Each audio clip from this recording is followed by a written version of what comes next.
এই স্ট্যামিনাটা এই মানে কি বলবো যে মেন্টাল একটা স্ট্রেংথ ধরে রাখা এরা মানে শুধুমাত্র খেলাধুলার মাধ্যমে নয়, এটা পুরো দুইটা পাড়া পুরো চারটিখানি বিষয় না। আরেকটা বিষয় হচ্ছে এই যে ছোট ছোট বাচ্চাগুলা যারা 4 years or 5 years most of them এখানে যারা ঘোরাঘুরি করতেছে, they are getting a great memories from their childhood. এটা কিন্তু এই সিচুয়েশনটা ক্রিয়েট যারা করেছে এবং গত 5-6 বছর ধরে যারা করে আসছে তাদের জন্য একটা তালি হোক অ্যাট লিস্ট, এবং তারা এই মেমোরিটা নিয়ে বড় করে। এবং আমি একজনের নাম আমি একটু উল্লেখ করতে চাই, কোর্সের এই টিমে আছে সে একজন। আমি প্রত্যেকটা মোমেন্ট খেয়াল করছিলাম, সবারই খেয়াল করছিলাম, মানে আমার ইচ্ছে করছিল আমি একটু মাঠে নেমে যাই, আমি একটু খেলি, আমি একটু ওইরকমই আমি পেটাল।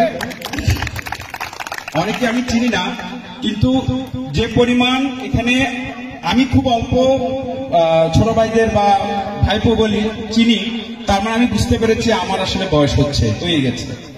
এবং এই মাঠেও আমি খেলেছি এই ছোট ছোট বয়সে, তো এটা আসলে চারটেখানি কথা না।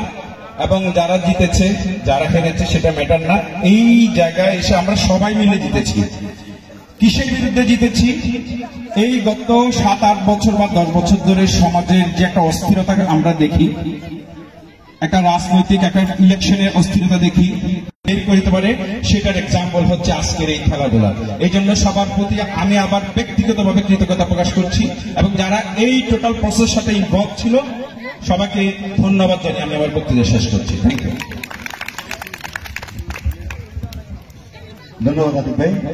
আদিব ভাইয়ের একটা ইনফরমেশন আমি একটু মিস করে গিয়েছি। আসলে আমাদের যেটা চকাউড়িয়া ভিত্তিক 4 টিমের যে টুর্নামেন্টটা ছিল